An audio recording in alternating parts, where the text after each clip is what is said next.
Assalamualaikum warahmatullahi wabarakatuh. Waalaikumsalam warahmatullahi wabarakatuh. Alhamdulillahirabbil alamin wassalatu wassalamu ala sayyidil mursalin wa ala alihi washabihi ajmain. Pertama-tama marilah kita panjatkan puji dan syukur kehadirat Allah Subhanahu wa taala yang telah memberikan kita rahmat dan hidayahnya sehingga kita bisa berkumpul di tempat yang berbahagia ini.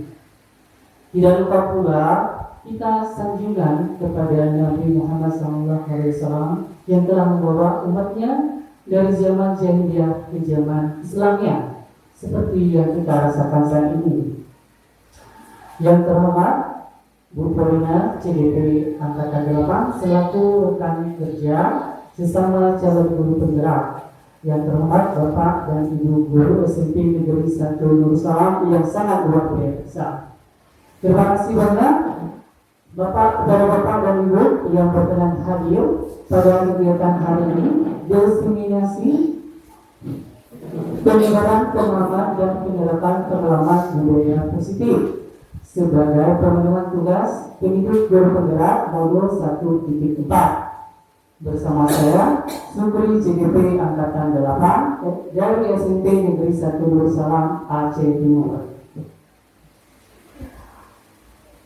Baik Bapak Ibu SMP Negeri 1 Nur Salam yang sangat luar biasa ini, karena waktu kondisi juga pada sangat cerah dan sangat panas hari ini. Semoga kegiatan pada hari ini akan menjadi suatu yang berharga bagi kita semua, khususnya untuk guru-guru SMP Negeri 1 Nur Salam. Baik, Bapak Ibu, ini ada di display budaya positif. Mungkin apa yang terlintas di pikiran Bapak Ibu tentang budaya positif? Mungkin Ibu ada sesuatu yang pernah Ibu dengar tentang budaya positif, bisa Ibu sampaikan? Yang dulu ini Budaya positif menurut saya mungkin membiasakan hal-hal yang positif atau membiasakan melakukan hal-hal yang baik yang ada di dalam diri kita sendiri. ya sangat luar biasa.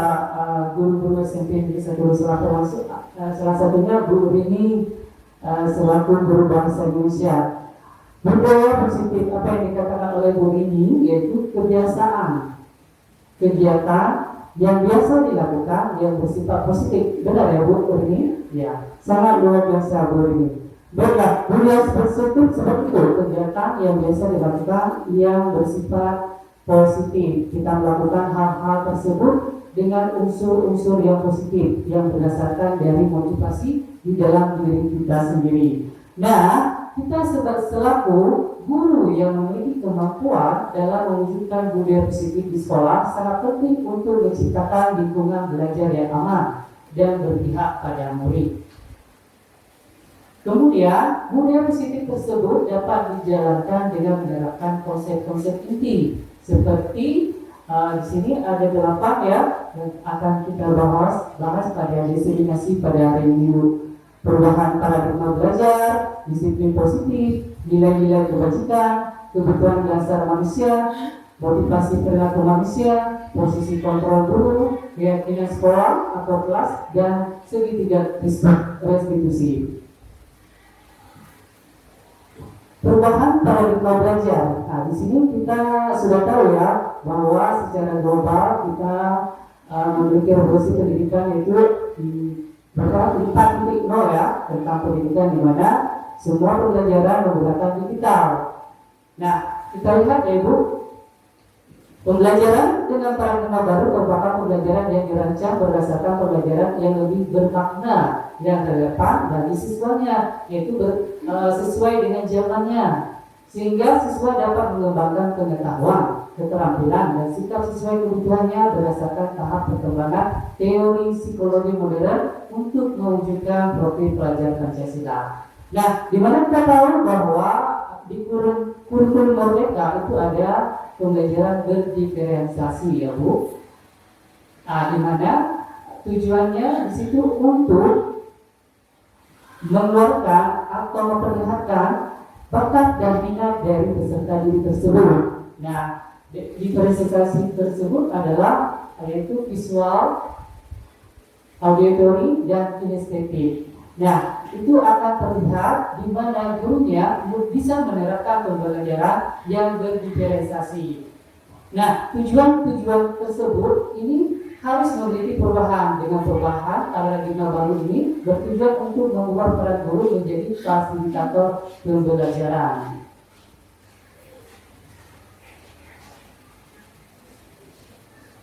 Baik Bapak Ibu, nah nilai-nilai yang diharapkan adalah sesuai dengan profil pelajar Pancasila.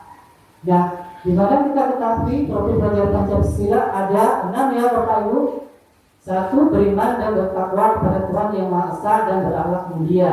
Itu diharapkan pada setiap orang atau siswa itu memiliki karakter yang pertama ini. Kemudian berbeda global. Nah, kemudian yang ketiga gotong royong. Gotong royong ini adalah berkolaborasi ya Bu, bukan gotong royong kita membersihkan rumput atau apa, tetapi berkolaborasi. Berkolaborasi ada 2, guru terhadap guru dan murid. Nah, bisa guru sesama guru mungkin di kantor guru, dan kemudian di dalam kelas kita bisa berkolaborasi guru dengan siswa. Nah, seperti itu. Kemudian mandiri. Nah, diharapkan siswa tersebut memiliki mandiri, di mana kita sebagai guru hanya memfasilitasi aja. Kemudian mereka belajar dengan mandiri, tidak bergantung dengan orang yang pintar atau yang orang hebat di depannya, itu adalah guru. Nah, diharap juga dia menjadi mandiri di dalam memimpin teman sebayanya atau tutor sebayanya. Seperti itu.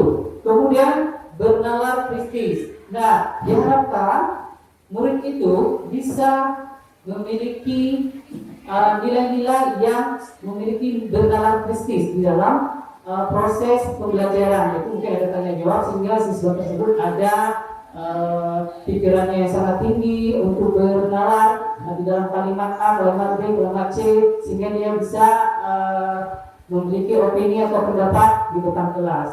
Nah, itu diharapkan gurunya itu harus membuat suatu pertanyaan untuk memancing daya nalar murid kita. Kemudian kreativitas. Nah, kreativitas ini adalah bisa dimunculkan atau dipancing dari guru. Makanya guru itu diharapkan memiliki nilai kreatif di dalam merancang pembelajarannya, sehingga siswa tersebut juga muncul nilai tersebut untuk mengikuti hal-hal yang bersifat kreatif, sehingga timbullah kegiatan yang baru atau penjelasan yang baru, kemudian tugas-tugas yang baru, seperti itu.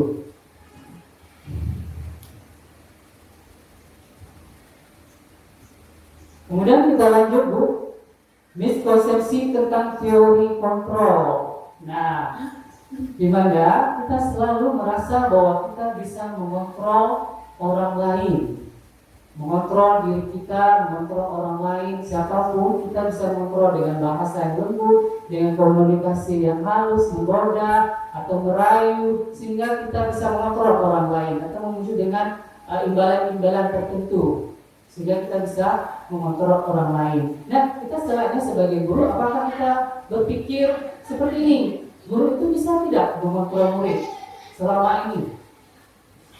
Dia datang telat, dia datang terlambat, kemudian dia tidak mau belajar, dia asik tidur, kemudian kita tegur dengan gaya-gaya bahasa kita hukum dengan gaya-gaya kita, dengan gaya cara kita.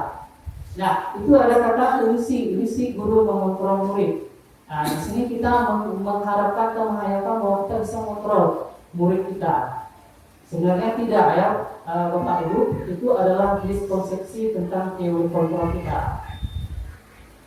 Nah, kemudian ilusi bahwa kritik dan membuat orang merasa bersalah dapat membuatkan karakter. Memang benar, ketika kita mengkritikkan orang, itu akan menjatuhkan harga dirinya atau reputasi namanya, atau dia menjadi down. Ada istilah black magic, ya, kata-kata itu istilahnya black magic. Dengan bahasa yang kita kritik itu akan menjatuhkan semangat seseorang, itu benar adanya. Tetapi tidak akan berlanjut bagi orang-orang yang memiliki ilmu pengetahuan yang sangat luar biasa, itu tidak akan terjadi ya. Kemudian ilusi bahwa orang dewasa memiliki hak untuk memaksa. Kita sebenarnya berpikir sejak dulu bahwa kita sudah dewasa ini sudah bisa ngatur-ngatur nih, apalagi kita guru mengatur murid kita, ya kan ibu, ya kan bapak. Nah kita itu merasa memiliki hak untuk mengatur di bawah umur kita. Kadang-kadang kita juga mencoba mengatur sebaya kita seperti itu. Nah, kemudian lanjut ilusi bahwa semua penguatan positif efektif dan bermanfaat. Apapun yang kita lakukan bersifat positif dan bermanfaat itu pasti akan menguatkan semua kontrol pada diri orang lain. Itu benar adanya. Cuma tapi sementara kita hanya menggerakkan orang dan orang itu hanya bergerak karena gara-gara kita saja, atas kontrol kita saja. Seperti itu Bapak Ibu. Jadi miskonsepsi ini menyatakan bahwa seharusnya kontrol itu ada di dalam diri kita sendiri, yang memiliki kesadaran penuh untuk mengontrol diri kita, mengontrol siapa yang bisa kita kontrol, kita lah yang bisa. Seperti itu Bu.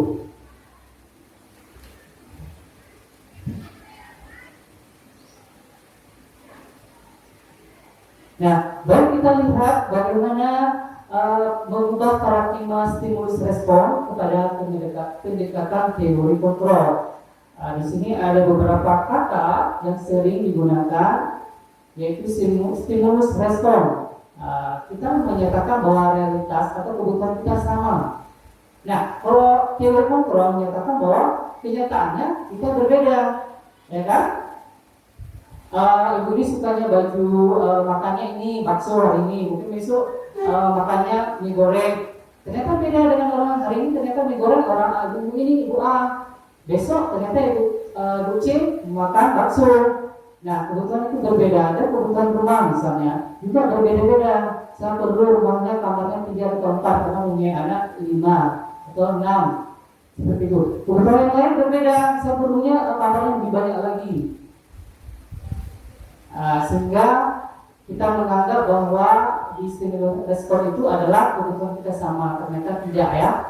Ternyata menurut kesadaran kita sendiri bahwa kita butuh, ya kita ambil, kita penuhi. Kalau yang tidak butuh, maka tidak akan memenuhinya kebutuhannya.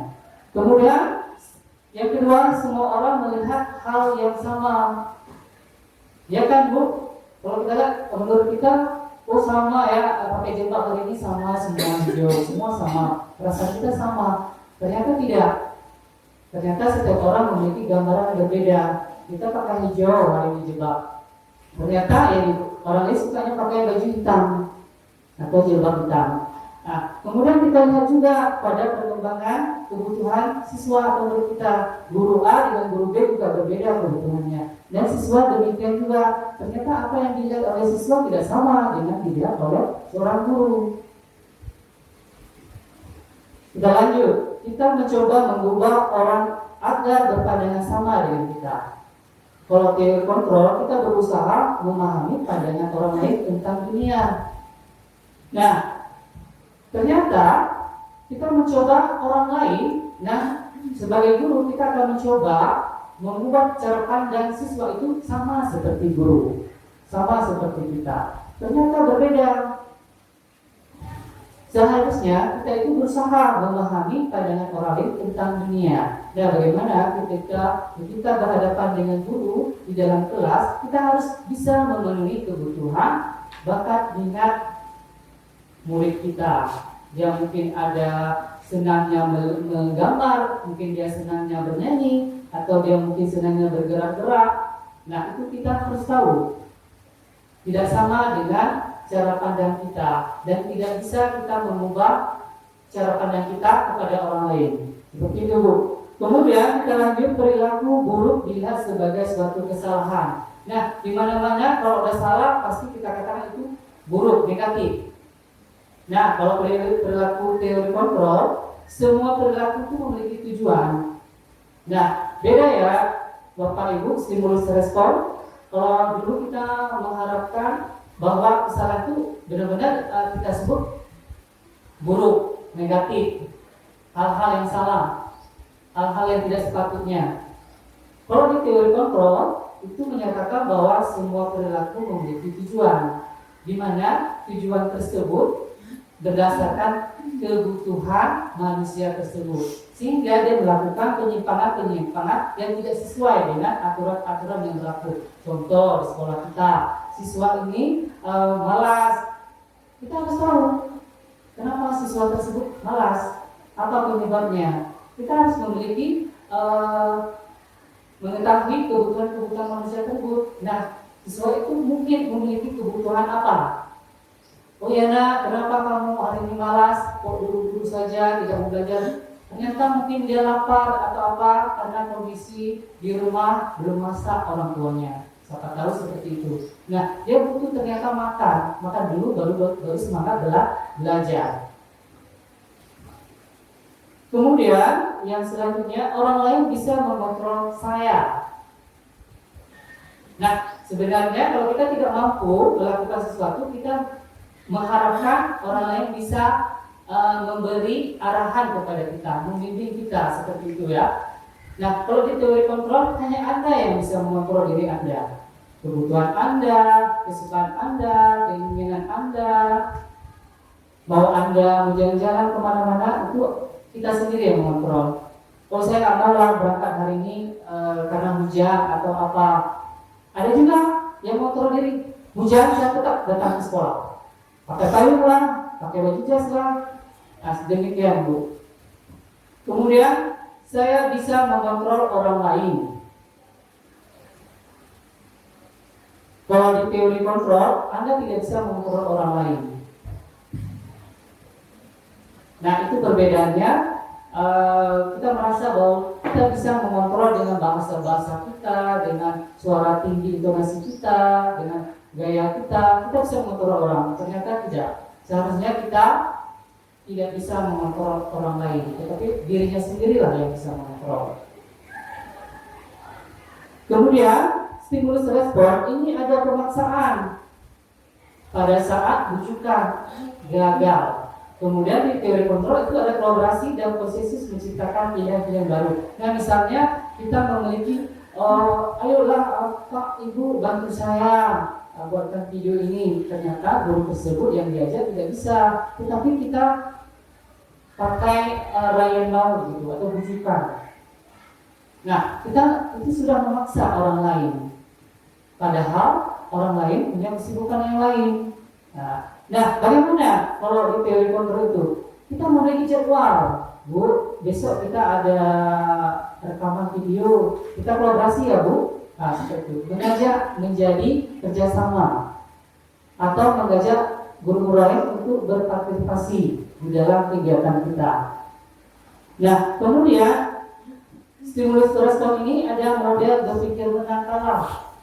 Nah, setiap orang pasti akan merasa bahwa apa yang dilakukan yang terbaik akan menjadi menang.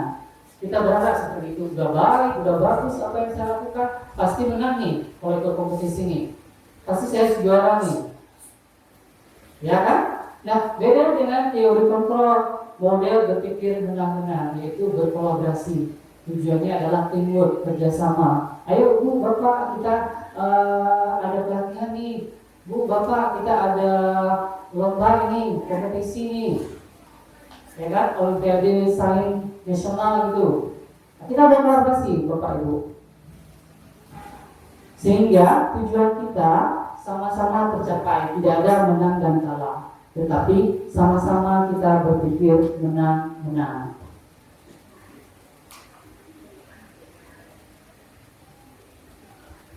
Semangat Bapak Ibu, kita lanjut ya.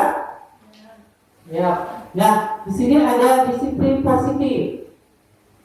Disiplin positif, bagaimana Bapak Ibu pernah dengar kata disiplin positif? Apa itu? Apa yang terlintas di pikiran Bapak Ibu? Disiplin positif.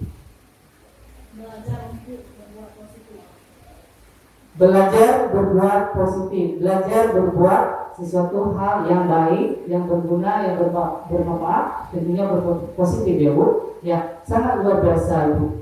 Nah, di sini kita bisa lihat bahwa disiplin itu berasal dari bahasa Latin yang artinya belajar. Dulu kita berpikirnya disiplin itu peraturan, dan ada pemaksaan. di dalam setiap peraturan tersebut. Nah, ternyata disiplin itu berasal dari bahasa Latin yang artinya belajar. Nah, kata disiplin juga berasal dari kata dasar yang sama dengan disiplin atau murid atau pengikut. Jadi murid-murid tersebut mengikuti aturan tetapi bersifatnya belajar. Nah, untuk menjadi seorang murid atau pengikut, seorang harus paham betul alasan mengapa mereka mengikuti suatu aliran atau ajaran tertentu, sehingga motivasi yang terbangun adalah motivasi intrinsik, bukan ekstrinsik. Ini maksudnya adalah setiap yang kita lakukan dalam bentuk disiplin positif itu harus berasal dari motivasi intrinsik, yaitu motivasi di dalam diri kita untuk melakukan atau menerapkan disiplin positif tersebut. Kemudian disiplin positif itu merupakan salah satu penerapan dasar yang bertujuan menumbuhkan perilaku positif sehingga mengajarkan siswa untuk belajar dari kesalahan mereka dan mengambil tanggung jawab atas tindakan mereka berdasarkan motivasi intrinsik, bukan karena paksaan atau tuntutan. Nah, biasanya kalau datang telat waktu itu di gerbang pintu sekolah kita kunci, siswanya di sebelah jalan tidak boleh masuk ke kelas. Mungkin sekitar 15 menit itu sesuatu aturan yang dilakukan yang bisa kita lakukan, tetapi tidak positif. Nah, efek yang kita lakukan tadi adalah membuat efek jerah kepada murid tersebut. Seperti itu ya biasa kita lakukan ya Bu. Nah, tujuan dari disiplin positif itu membentuk nilai-nilai kebajikan yang ada.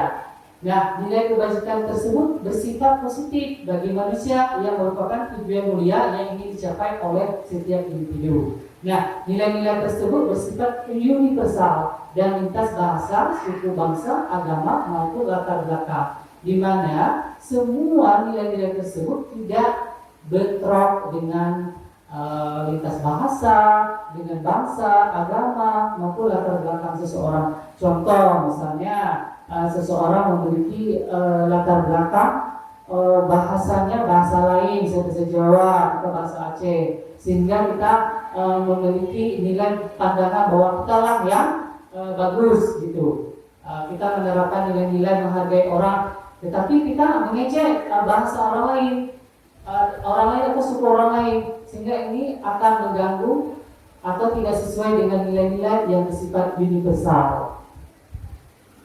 Nah, apa nilai-nilai tersebut? Inilah nilai-nilai kebajikan yang sudah dirangkum. Nilai-nilai kebajikan yang berasal dari profil pelajar Pancasila ini ada beriman, bertakwa kepada Tuhan Yang Maha Esa dan berakhlak mulia.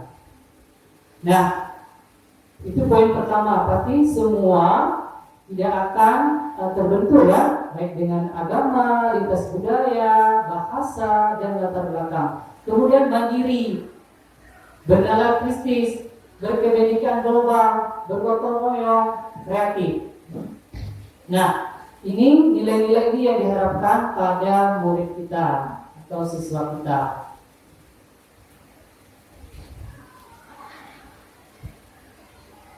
Baik, kemudian ada juga nilai-nilai kebajikan dari Ibo Primary Year Program. Ini suatu lembaga menerapkan Ibo Primary Year Program untuk mendisiplinkan organisasinya atau lembaganya. Di sini ada sikap murid, toleransi. Nah, di mana sikap murid dan toleransi ini sangat penting bagi guru untuk menyebarkan sikap toleransi pada siswa. Jangan nanti salah-salah ada orang yang agamanya yang berbeda, kita sudah tidak tolerir, ya kan? Kemudian ada yang berbahasa yang berbeda, ada bahasa Jawa, bahasa Batak, bahasa Gayo, atau bahasa Aceh, sehingga kita lalai untuk memberitahu bahwa kita harus toleransi antar suku, antar bangsa, antar agama.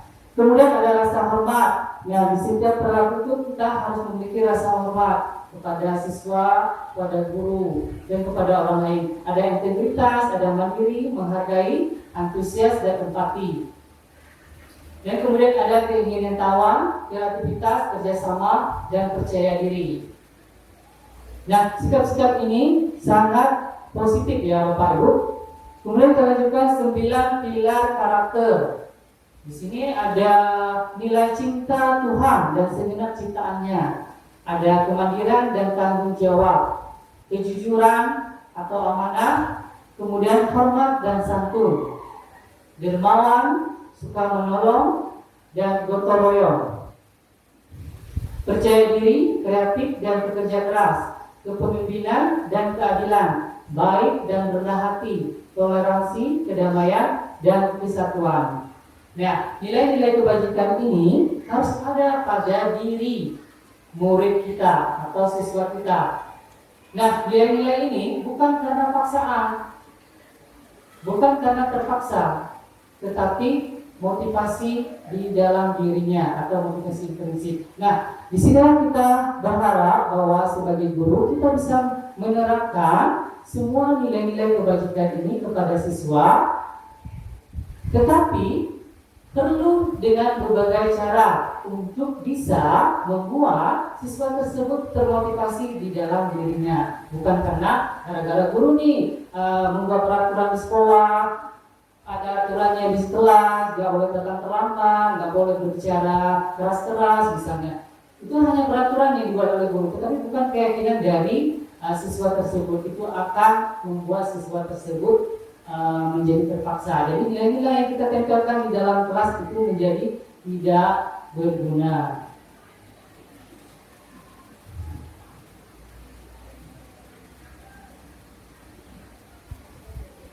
Kebutuhan dasar manusia. Nah, kebutuhan dasar manusia itu adalah segala sesuatu yang kita lakukan untuk mendapatkan apa yang kita inginkan. Nah, seluruh tindakan manusia memiliki tujuan tertentu. Karena seseorang itu memiliki kebutuhannya, sehingga semua tindakannya itu memiliki tujuan tertentu. Nah, ketika kita mendapatkan apa yang kita inginkan, sebetulnya saat itu kita sedang memenuhi satu atau lebih dari satu kebutuhan dasar kita. Nah, apa itu kebutuhan kita? Ada 5 kebutuhan dasar manusia, yaitu bertahan hidup, kasih sayang, dan rasa diterima. Kemudian ada kebutuhan penguasaan, kebutuhan kebebasan, kebutuhan kesenangan. Di mana bertahan hidup itu kebutuhannya adalah seperti kesehatan, ya kan Bu? Kemudian kita butuh rumah, butuh makanan, butuh pakaian, dan merasa aman. Nah, bagaimana kita sebagai guru memikirkan kebutuhan siswa? Apakah mereka juga butuh apa yang kita rasakan sama kebutuhannya? Sama ya Bapak Ibu? Ya, bagaimana ketika mereka malas dia belajar atau datang terlambat, kita harus cari tahu apa kebutuhannya, sehingga kita bisa mencari solusi untuk menyelesaikan kebutuhan apa yang mereka lakukan, kebutuhan apa yang mereka harus dapatkan, kebutuhan apa yang mereka harus terima. Nah, kita harus cari tahu. Bisa jadi kebutuhan rasa kasih sayang, ya kan? Coba lihat kebutuhan kasih sayang dan rasa diterima. Nah, di sini contohnya diterima, disayangi, yaitu memberi, menerima kasih sayang, berkeluarga, berteman, dan berkelompok. Nah, kita harus tahu kebutuhan siswa itu. Apakah dia diterima oleh kelompoknya atau terasing oleh kelompoknya. Kemudian, setiap kita memberi pembelajaran itu, apakah mudah diterima oleh mereka atau tidak? Kalau mereka tidak menerimanya, mungkin mereka butuh yang lain, kebebasan mungkin, atau butuh penguasaan. Coba kita lihat kebutuhan penguasaan. Nah, kebutuhan penguasaan ternyata diakui. Harus merasa saya harus diakui di dalam keluarga saya. Oh, di dalam kelas siswanya harus merasa saya harus diakui bahwa saya kelas 71. Janganlah saya tidak dianggap saya bukan siswa dari kelas 71 atau murid kelas 71. Masa bapak itu ibu itu tidak bertanya dengan saya. Kalau bertanya tidak menghadap ke saya, merasa tidak diakui, ya, merasa seperti dibuang atau merasa seperti anak dicurikan.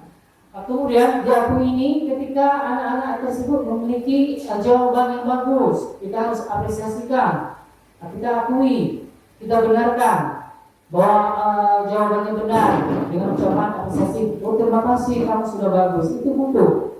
Siswa itu butuh penguasaan tersebut. Kemudian dianggap berharga karya dia, tulisan dia, kemudian perkataan dia di depan, siswa maju ke depan.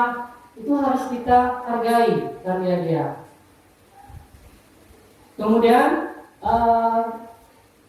siswa tersebut bisa diandalkan, ya. Kemudian mereka merasa saya kan juga bisa. Kenapa saya nggak diandalkan di dalam kelompok saya? Kenapa ibu tersebut tidak meminta saya untuk bergabung untuk mengandalkan teman-teman saya atau memimpin menjadi tutor sebaya saya? Nah, itu kebutuhan dasar manusia, termasuk murid kita. Nah, selain guru kita harus menyadari kebutuhan tersebut, ya. Jangan sampai kita lengah. Bapak itu tidak peduli dengan saya. Kenapa saya nggak ditaruh dalam kelompok, kok tinggal sendiri seperti itu? Jangan sampai siswa merasakan tidak adanya penguasaan kebutuhan di dalam dirinya. Kemudian manusia itu butuh kebebasan. Siapapun butuh kebebasan. Dari mulai anak-anak balita sampai kita dewasa, sudah tua juga butuh kebebasan. Nah, kebebasan seperti apa? Mandiri. Kalau kita bisa kerjakan sendiri, janganlah kita memaksa diri untuk membantunya, gitu kan? Kita bisa mandiri, bebas melakukan apa yang diinginkan, ya kan? Apa yang kita lakukan, bebas bergerak, bebas bermain, mencoba-coba hal baru, melakukan kegiatan yang baru, itu kita bebas. Nah, selainnya kita sebagai guru, kita harus memikirkan juga itu, bagaimana murid atau siswa itu kepinginnya bebas. Contoh, kita sebagai guru asik ceramah di depan, sehingga guru siswanya ngantuk, ya kan? Misalnya kita memperkenalkan diri, kemudian kita memperkenalkan perjalanan kita dari SD, SMP, SMA sampai kita kuliah yang menjadi guru. Ternyata siswanya ngantuk, ya kan? Ternyata siswanya perlu kebebasan, mungkin perlu ice breaking gitu ya, perlu ada nuansa yang baru. Nah, ternyata seperti itu. Atau waktu kita mengajarnya terlalu serius, dia kepinginnya bebas, ya kan? Aduh Pak, saya nggak sanggup belajar ini. Maunya seperti apa? Kita bertanya, maunya seperti apa? Nah, oh ya, saya maunya menggambar. Berarti atau model ini kita lakukan dengan gambar ya. Nah, bisa Bu. Oh saya maunya bernyanyi. Oh ya sepertinya bernyanyi. Boleh ekspresikan gayamu di depan. Nah coba silakan bernyanyi. Itu ada kebebasan sehingga kita bisa menjeda 2 menit atau 5 menit sebagai ice breaking. Nah pernah saya ditanya ketika jenuh, siswa tersebut jenuh dan boring saat pembelajaran berlangsung, apa tindakan atau sikap yang harus dilakukan oleh guru tersebut? 1. Istirahatkah?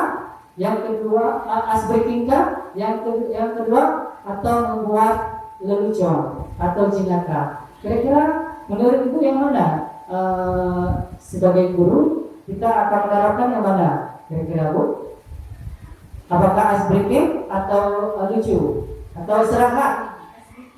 Ya, ice breaking. Nah, kita harus menerapkan ice breaking untuk menjauhkan atau melepaskan kejenuhan dan kebosanan pada siswa tersebut. Nah, di situ akan terjadi kebebasan, rasa bosan, rasa jenuh, rasa malas, itu akan menjadi fresh lagi pada siswa kita atau murid kita. Kemudian kesenangan. Nah, setiap orang memiliki rasa kesenangan sendiri-sendiri. Nah itu kebutuhan, rasa kebutuhan. Nah kita sebagai guru kita harus tahu bahwa kesenangan itu ada pada diri kita dan juga ada pada siswa kita atau murid kita. Nah dia mungkin senangnya guru itu harus menggambar di depan. Jadi harus kreatif dong gurunya bisa menggambar di depan. waktu menjelaskan fenomena alam mungkin atau gerhana, kita harus pandai menggambarkan gambar bulan terjadinya gerhana di papan tulis itu. Kemudian di sini ada kata mencari kesenangan, bermain dan tertawa. Nah, pembelajaran di presentasi itu harus bersifatnya menyenangkan, Bapak Ibu. Ya, sesuai dengan kebutuhan mereka. Kita menyesuaikan semua kebutuhan mereka, tetapi menyenangkan, begitu Bu. Bukan kebutuhan kita, ya kita salurkan kepada murid kita. Kita selainnya guru, kita hanya memfasilitasi saja apa yang dibutuhkan oleh siswa. Contoh, saat ice breaking, mungkin ada gerakan-gerakan yang bebas. Kita harus mengatur suasana kondisi yang bisa bebas bergerak. Atau kita menggunakan kartu-kartu ajaib, mungkin kartu magic. Kita sediakan untuk guru atau siswa tadi, sehingga fasilitas tadi terpenuhi kebutuhan siswa tersebut. Nah, rasa kesenangan tadi tercapai di sekolah. Misalnya, rasa kesenangan tidak tercapai di rumah, mereka ada kesenangan yang tercapai di sekolah yang dibuat oleh guru.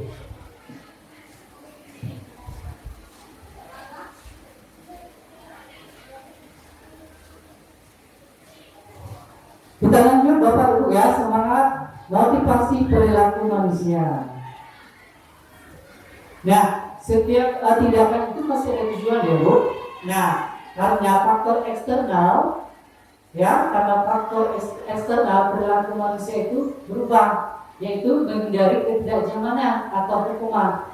Contoh ya, di penerapan di sekolah kita itu ada disiplin, ada peraturan, aturan-aturan harus berlaku, konsekuensinya harus diterima. Nah, itu siswa tersebut atau murid tersebut merasa tidak nyaman.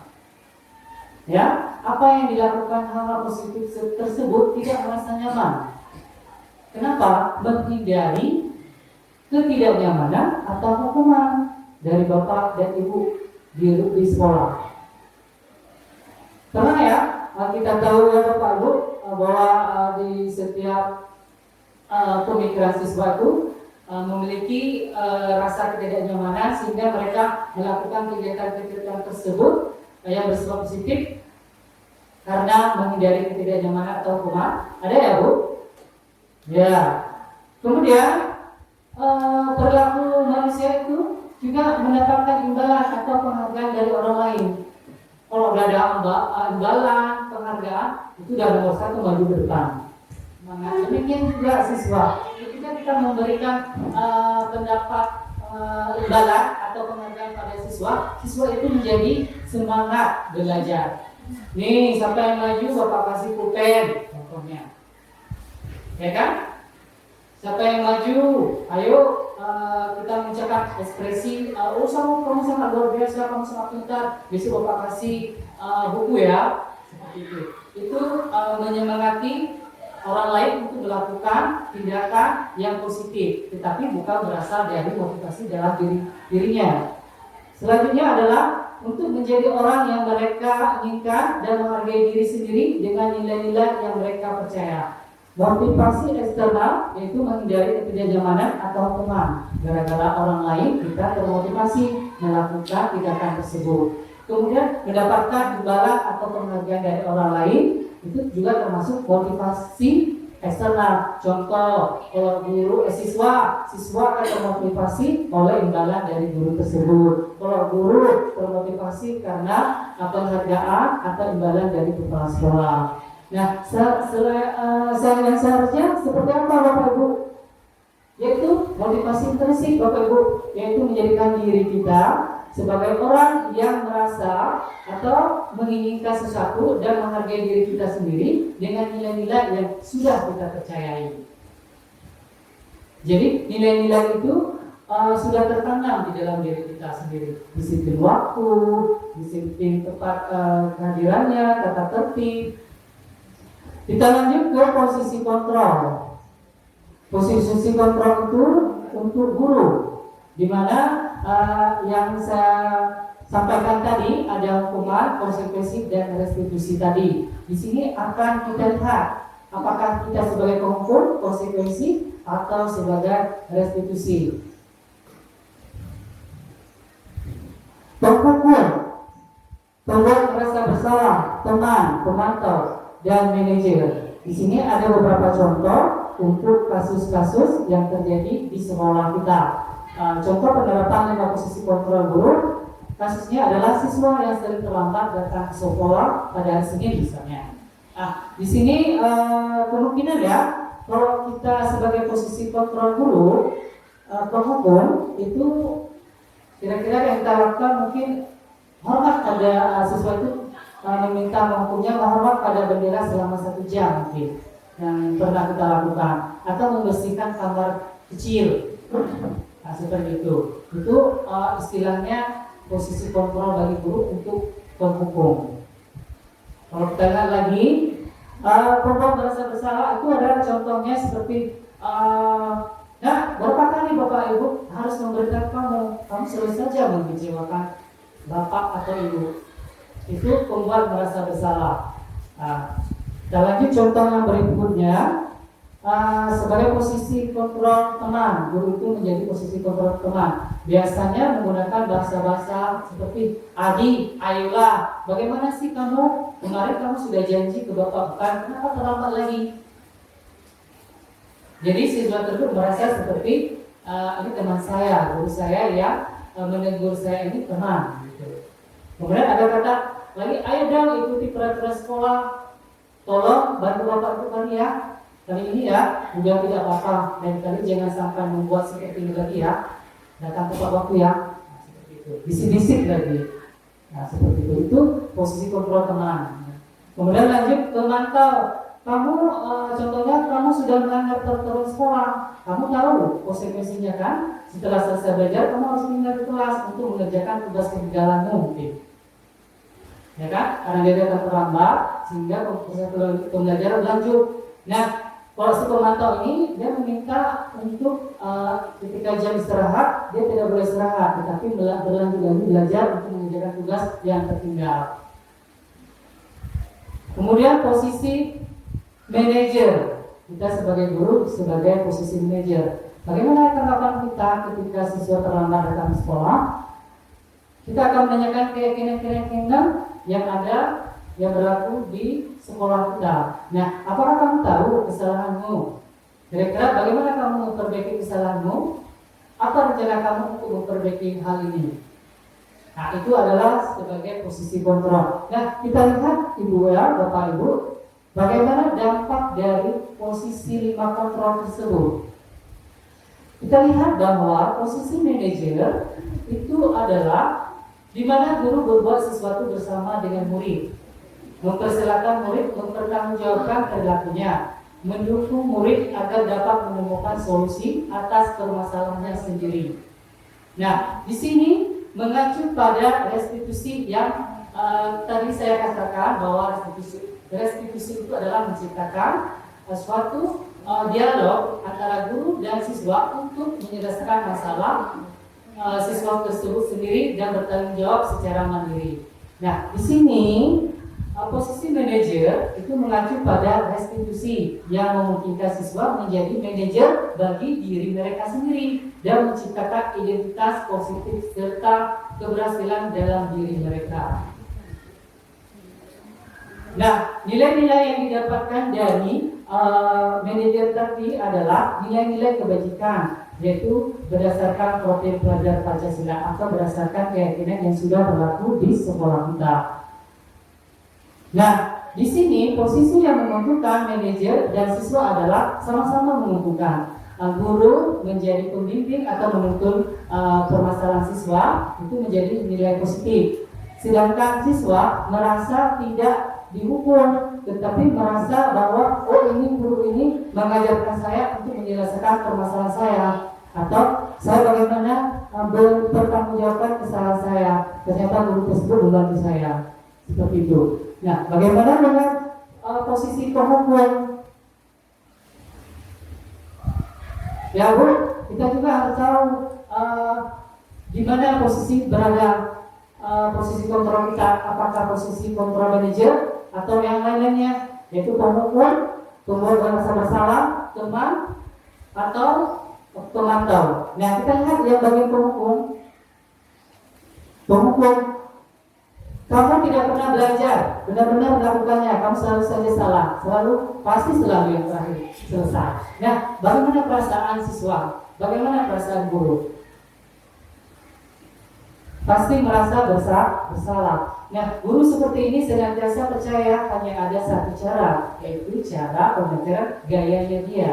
Itu bagi penghukum. Kalau guru itu suka menghukum, pasti gayanya dia untuk memberi hukum pada siswa tersebut, membersihkan WC, membersihkan halaman, atau yang lain-lainnya. Cuman kita lanjut pada pembuat merasa bersalah. Di sini nilai apa yang kita dapatkan? Perasaan apa pada guru tersebut dan perasaan apa pada siswa tersebut? Ternyata di posisi pembuat merasa bersalah, ini murid akan memiliki penilaian diri yang buruk tentang diri mereka. Murid merasa tidak berharga dan telah mengecewakan orang-orang yang disayangnya.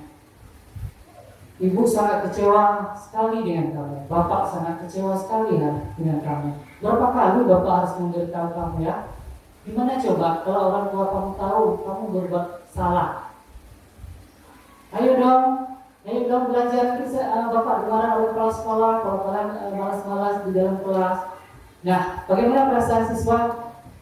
Seperti itu tadi, merasa memiliki penilaian diri yang buruk tentang diri mereka, bahwa mereka membuat merasa tidak berharga dan mengecewakan orang-orang yang disayangi.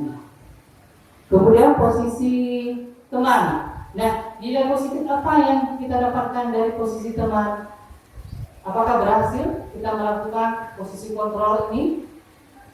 Ya, berhasil. Ternyata kita bisa menjalinkan komunikasi dengan kedua pihak antara guru dan siswa. Guru pada posisi ini tidak akan menyakiti murid karena akan menjadi teman, mungkin menyakiti. Kemudian, namun akan tetap berupaya mengontrol murid melalui proses melalui menghibur, ayo dong dengan bahasa gaul gitu ya, atau bahasa teman. Ayo bantulah demi Bapak ya. Ayo ingat tidak bantuan Bapak selama ini.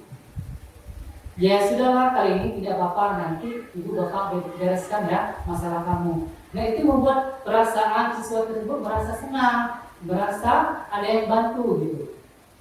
Oh ini Bapak ini guru saya, oh ibu ini teman saya gitu. Nah, ternyata negatifnya itu adalah murid tersebut bergantung dengan guru tersebut dan tidak akan berlaku kepada guru-guru lainnya.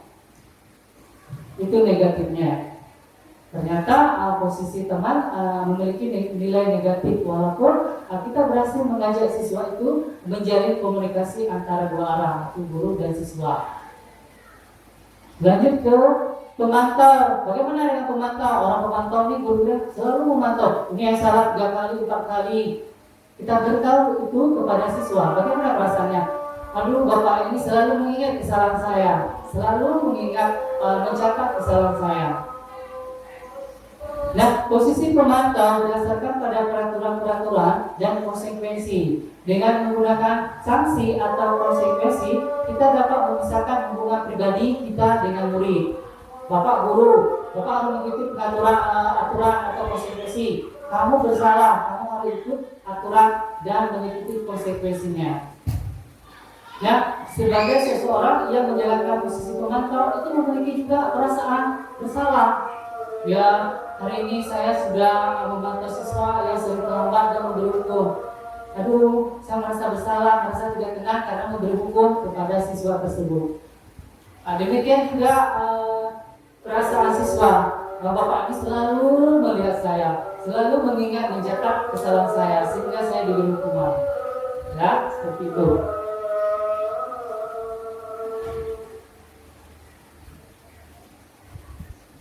Nah, bagaimana dengan tugas manajer tadi? Tugas manajer tadi adalah bukan untuk mengatur perilaku seseorang atau mengatur perilaku siswa tersebut. Siswa guru tersebut membimbing murid untuk dapat mengatur dirinya. Seorang manajer juga bukannya memisahkan murid dari kelompoknya, akan tetapi mengembalikan murid tersebut ke kelompoknya dengan lebih baik dan kuat. Artinya, ketika ada berbuat salah di dalam kelas, kita jangan sampai membuat dia merasa minder, membuat dia merasa tidak percaya diri atas kesalahannya. Selanjutnya, Bapak Ibu, keyakinan sekolah. Nah, keyakinan sekolah ini adalah suatu nilai-nilai yang diyakini dan diikuti oleh siswa tersebut, yaitu nilai-nilai kebajikan universal yang disepakati secara tersirat dan tersurat, lepas dari latar belakang suku, negara, bahasa maupun agama. Nah, seperti yang sebelumnya yang sudah kita lihat ya Bapak Ibu, nilai-nilai itu ada topik pelajar Pancasila, kemudian nilai-nilai dari 9 pilar nilai kebajikan tadi. Nah, di sini kita akan melihat bahwa seseorang itu memiliki keyakinan itu berdasarkan keyakinan yang sudah dibuat oleh kesepakatan bersama antara guru dan siswa, dan aturan-aturan tersebut sudah diyakini oleh siswa dan keyakinan tersebut mudah diterima oleh siswa tersebut. Untuk pembentukan keyakinan sekolah atau kelas itu harus ada kriterianya Bu, harus memenuhi sesuai dengan kebutuhan siswa tersebut. Yaitu yang pertama, keyakinan kelas bersifat lebih abstrak daripada peraturan yang lebih rinci dan konkret. Keyakinan kelas berupa pernyataan universal. Pernyataan keyakinan kelas senantiasa dibuat dalam bentuk positif. Keyakinan kelas hendaknya tidak terlalu banyak sehingga mudah diingat dan dipahami oleh semua warga kelas. Jadi semua keyakinan yang dibuat ini harus sudah disepakati dan diyakini bersama dan sadar untuk melakukannya, Bu. Nah, ini ada contoh keyakinan kelas 71. Yang pertama, datang ke kelas tepat waktu. Ya wajar ya, nggak mungkin kalau satu-satu muridnya atau siswanya datang terlambat, pasti siswa lain akan ikut telat. Bekerja sama, nah tidak kemungkinan di situ ada pengajaran berinteraksi berbentuk kelompok, jadi mereka harus berkolaborasi. Kemudian di saat pembelajaran berlangsung itu siswa tersebut harus menghormati orang lain. Kemudian setiap tindakan dilakukan di dalam pembelajaran di dalam kelas harus bertanggung jawab, bukan asal-asalan belajar di dalam kelas. Kemudian kita mungkin melakukan kegiatan berkolaborasi berkelompok, maka kita butuh jaga kebersihan di ruangan. Nah, ini keyakinan kelas 71. Nah, keyakinan tersebut bersifat pernyataan universal, diterima oleh semua siswa. Selanjutnya ada segitiga restitusi. Segitiga restitusi ini adalah proses menciptakan kondisi bagi murid untuk memperbaiki kesalahan mereka. Proses kolaboratif yang mengajarkan murid untuk mencari solusi untuk masalah dan membantu murid menjadi orang yang menghargai nilai-nilai kebajikan yang mereka percayai. Nah, tujuan segitiga restitusi adalah menciptakan siswa yang mandiri dan bertanggung jawab. Nah, di sini kenapa ada segitiga restitusi? Ketika ada masalah oleh siswa itu kita menerapkan segitiga restitusi, Bapak Ibu. Apa saja segitiga restitusi tersebut? Ada menstabilkan identitas. Nah, di sini ada bagian dasar. Tujuannya adalah mengubah identitas kesalahan siswa murid itu menjadi kesalahan orang yang sukses. Kita kalau siswa melihat siswa itu sudah salah, kita dondenkan kesalahannya, ya kan? Sehingga dia merasa gagal. Nah, sebagai guru kita harus mengubah kesalahan tersebut menjadi orang yang sukses. Kemudian lanjut ke validasi tindakan yang salah. Nah, ketika anak-anak itu melakukan salah, kita harus menindaklanjuti kesalahannya itu. Setiap tindakan kita lakukan dengan suatu tujuan, yaitu memenuhi kebutuhan dasar. Kalau kita memahami kebutuhan dasar, apa yang dasar kebutuhan tindakan, kita akan bisa menemukan cara-cara paling efektif untuk memenuhi kebutuhan tersebut. Nah, di sini ada kata contohnya, padahal kamu bisa melakukan yang lebih buruk dari ini. Misalnya melakukan salahnya, atau kamu pasti punya alasan mengapa melakukan hal ini. Ya, kita tidak boleh menggunakan kata-kata yang bersifat menghakimi, tetapi kita menggunakan kata-kata validasi tindakan yang salah itu. Kemudian selanjutnya setelah menyelesaikan validasi tindakan salah, kita menanyakan keyakinan salah. Oh, kamu sudah mengakui kesalahan kamu? Ya, Pak, saya salah secara teramat. Nah, ini kita menanyakan keyakinan apa yang belum kamu terapkan di sekolah. oh saya belum disiplin Pak, oh belum mengikuti peraturan-peraturan datang tepat waktu Pak. Nah, jadi kamu harus memperbaiki keyakinan tersebut. Nah, kita tanyakan restitusi tadi, untuk menyelesaikan permasalahan kamu harus bertanggung jawab apa yang kamu lakukan. Nah, di sini akan kita tanyakan keyakinan-keyakinan yang berlaku dan dipercayai oleh siswa tersebut dengan motivasi intrinsik, yaitu sadar akan diri tentang keyakinan-keyakinan yang berlaku di sekolah tersebut. Contohnya, apa yang kita percaya sebagai kelas atau keluarga? Apa nilai-nilai umum yang kita telah sepakati? Nah, kamu telah nih, ya kan? Seperti itu Bapak Ibu. Nah, ini ada sebagai contoh menghadapi siswa yang sering malas belajar dan terlambat datang ke sekolah. Mungkin Bapak Ibu bisa kita dengarkan sebentar saja.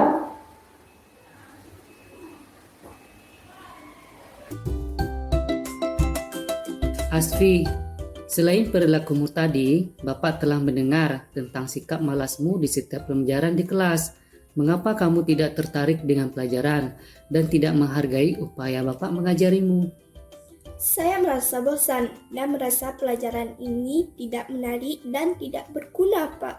Saya lebih suka melakukan kegiatan lain, Pak. Bapak mengerti dan paham bahwa kamu merasa seperti itu, Asfi. Kamu boleh saja melakukan apapun yang membuat kamu senang. Namun, setiap mata pelajaran memiliki manfaatnya sendiri. Bapak percaya bahwa kita bisa menemukan solusi atau cara agar kamu dapat mengubah sikapmu menjadi tertarik belajar. Apa ada keyakinan yang belum kamu yakini? Bisa kamu sampaikan pada Bapak? Tidak ada, Pak.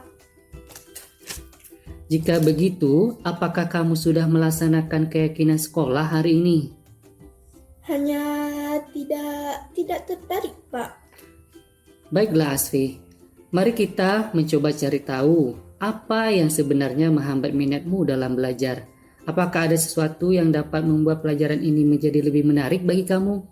Pak, mungkin saya akan lebih tertarik dan terlibat aktif belajar jika pembelajaran dapat dihubungkan dengan kehidupan nyata sehari-hari.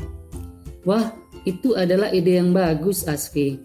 Bapak akan mencoba menghadirkan lebih banyak aktivitas praktis dan mengaitkannya dengan situasi dunia nyata dalam kehidupan sehari-hari. Apakah kamu berjanji akan berusaha lebih keras dan bersemangat untuk belajar di kelas? Ya, Pak. Saya berjanji akan melakukan yang terbaik untuk diri saya dan orang lain, Pak. Baiklah Asfi. Sekarang kembali ke kelasmu. Terima kasih, Pak. Assalamualaikum warahmatullahi wabarakatuh. Perkenalkan, nama saya Asfiatul Husna dari kelas 72. Alhamdulillah, saya merasa bangga dan merasa senang mendapat bimbingan dari Pak Syukri. Sebenarnya di awal saya merasa khawatir dan takut. Saya berpikir beliau sangat kecewa dan memberi hukuman kepada saya. Ternyata beliau membimbing saya dengan ikhlas dan membantu mencari solusi permasalahan atas kesalahan yang saya perbuat dan tidak akan mengulangi lagi ke depannya. Terima kasih Pak Syukri. Wassalamualaikum warahmatullahi wabarakatuh. Baru Bapak Ibu, penutup ya untuk kita ikuti destinasi penerapan beliau positif. Nah, diharapkan di sini penerapan beliau positif atau disiplin positif dalam pendidikan dapat memberikan manfaat bagi guru dan siswa. Kemudian meningkatkan hubungan antara guru dan siswa, membantu siswa untuk belajar dan berkembang dengan positif. Nah, sebagai guru, sebaiknya guru memposisikan diri sebagai among atau manajer dalam menerapkan disiplin positif, yaitu menuntun murid menjadi mandiri dan bertanggung jawab dalam segala tindakan. Sekian dan terima kasih banyak. Wassalamualaikum warahmatullahi wabarakatuh.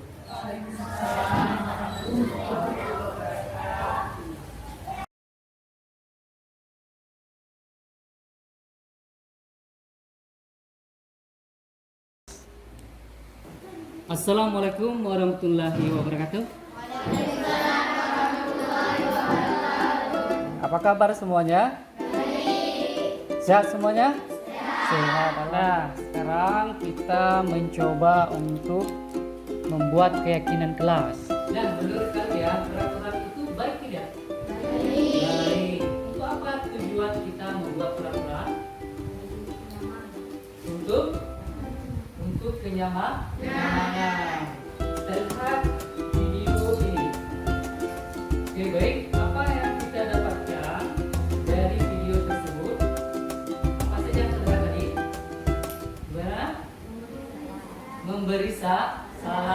Itu kan ada peraturannya ya. Setiap masuk kelas, kita belum masuk kita harus memberi salam. Nilai apa yang kita dapat dari memberi salam?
Yang mana yang bagusnya?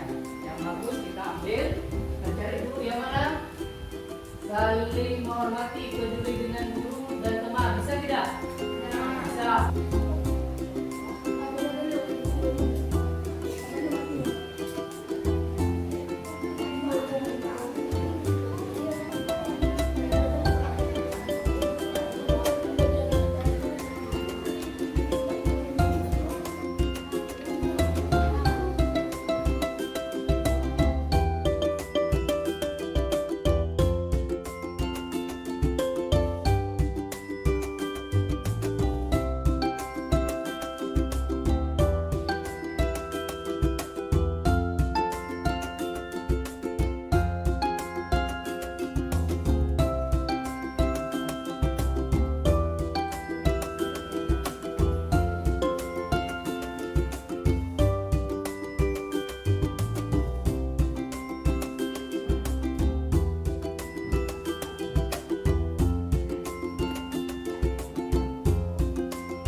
Kenalkan, nama saya Nisbatul Khaira dari kelas 73. Kenalkan, nama saya Muhammad Farhan dari kelas 73.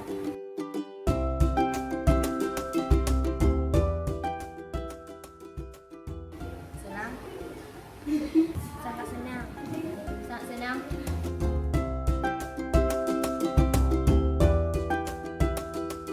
Penting, sangat penting.